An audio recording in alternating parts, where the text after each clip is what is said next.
Students, in today's class we will be learning about our 10th practical in manufacturing process lab, that is tool grinding on tool grinding machine.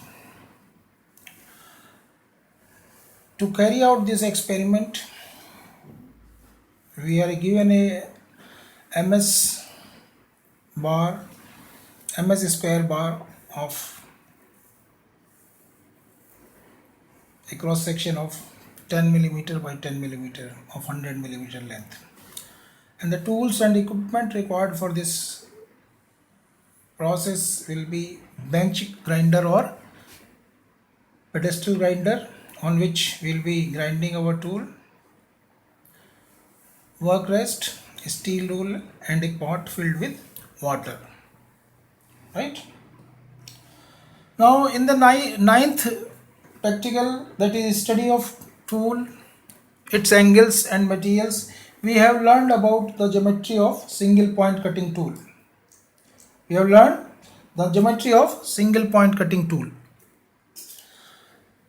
Now this is the diagram of the tool which we have to grind. Here this portion is known as, which is held in the tool holder, is known as shank, and the lower surface of it is called base. This is the major flank. The side flank will be below this end cutting edge.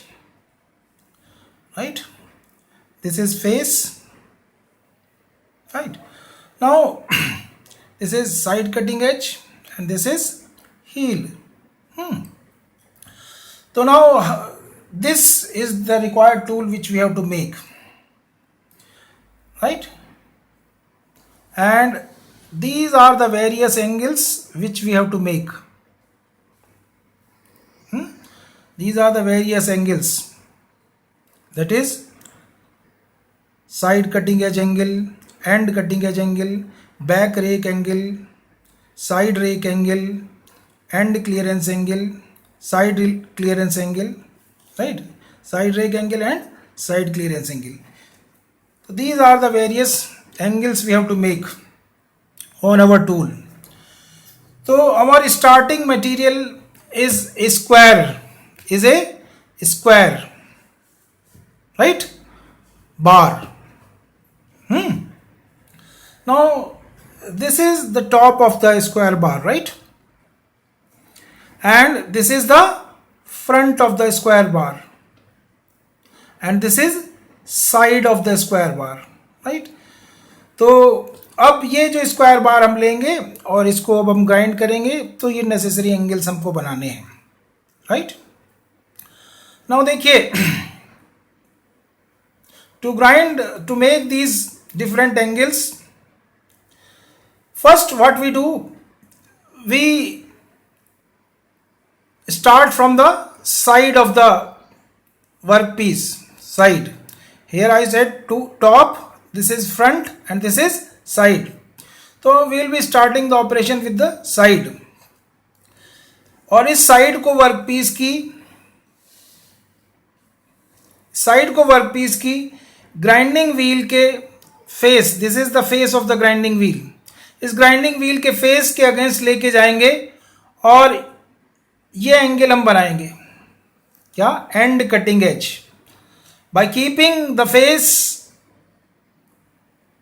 keeping the side of the workpiece in front of face of the grinding wheel and pressing it against it, and thereby we are going to make end cutting edge angle.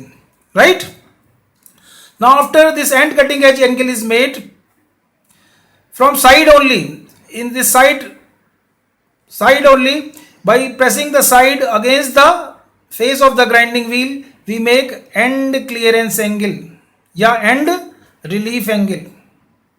See, इस surface को,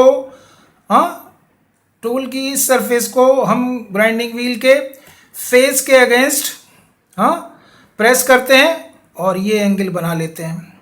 right, इतना material grind करके, पहले हमने इतना material grind करके and cutting edge बनाया. Now ये मटेरियल हम एंड ग्राइंड करके इस साइड से हम क्या बनाते हैं, एंड रिलीफ एंगल, राइट। उसके बाद क्या करते हैं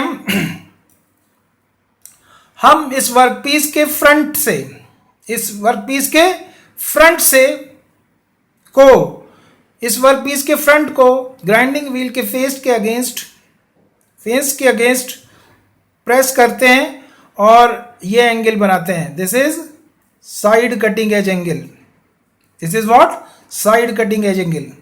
you can see here, by pressing the front of this tool against the face of the grinding wheel, we make side cutting edge angle, right। जब ये साइड कटिंग एज एंगल बन गया तो ये सरफेस, ये जो परपेंडिकुलर सरफेस होगी वो कटने के बाद जो बनेगी इंक्लाइंड, नाउ इसी सरफेस को एक और एंगल बनाया जाएगा जिसको हम कहेंगे साइड रिलीफ एंगल। जैसे कि यहां पे देखिए इस पुराने फिगर में ये हमारा कटिंग एज बन गया था। अब इसी कटिंग एज को हमें, इसी कटिंग एज को फर्दर हमें इंक्लाइन करना है अंदर की तरफ, राइट। तो फर्दर हम इस टूल को जो अभी हमने ग्राइंड किया इस तरह से फेस के अगेंस्ट रख के, इस तरह से फेस के अगेंस्ट पे रख के, अब उसको हम टिल्ट करके साइड रिलीफ या साइड क्लियरेंस एंगल बनाएंगे। जब ये साइड क्लियरेंस एंगल बन जाएगा तो अब हम को ये दोनों कटिंग एज एंगल मिल गए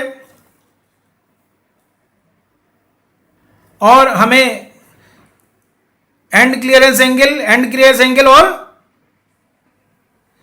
ये साइड क्लियरेंस एंगल इस तरह से मिलेंगे। देखिए side clearance angle will be something like this, it will be like this, side clearance angle. तो साइड क्लियरेंस एंगल कौन सा है, ये वाला साइड क्लियरेंस एंगल है, राइट। अब अगला काम हम क्या करेंगे, ये टूल की ये दो कटिंग एज इंटरसेक्ट होगी तो यहां पे एक शार्प एज मिला हमें। अब ये शार्प एज हमें चाहिए नहीं, क्योंकि शार्प एज जो है अगर टूल की हम बनाएंगे तो जो वर्कपीस है उसके ऊपर अच्छी सरफेस फिनिश नहीं मिलेगी। तो हम क्या करते हैं, यहाँ पे इस शार्प एज को रिमूव करने के लिए यहाँ पे एक नोज रेडियस बना देते हैं। तो ये नोज रेडियस बनाने के लिए हम टूल के इस पॉइंट को जहां पे भी दोनों कटिंग एजेस इंटरसेक्ट कर रही हैं उसको ग्राइंडिंग व्हील के फेस के अगेंस्ट लाके इस तरह से रोटेशनल मोशन देते हैं दोनों तरफ, राइट। तो एक रेडियस इसमें प्रोड्यूस हो जाती है। तो then we produce in the next step nose radius in the tool.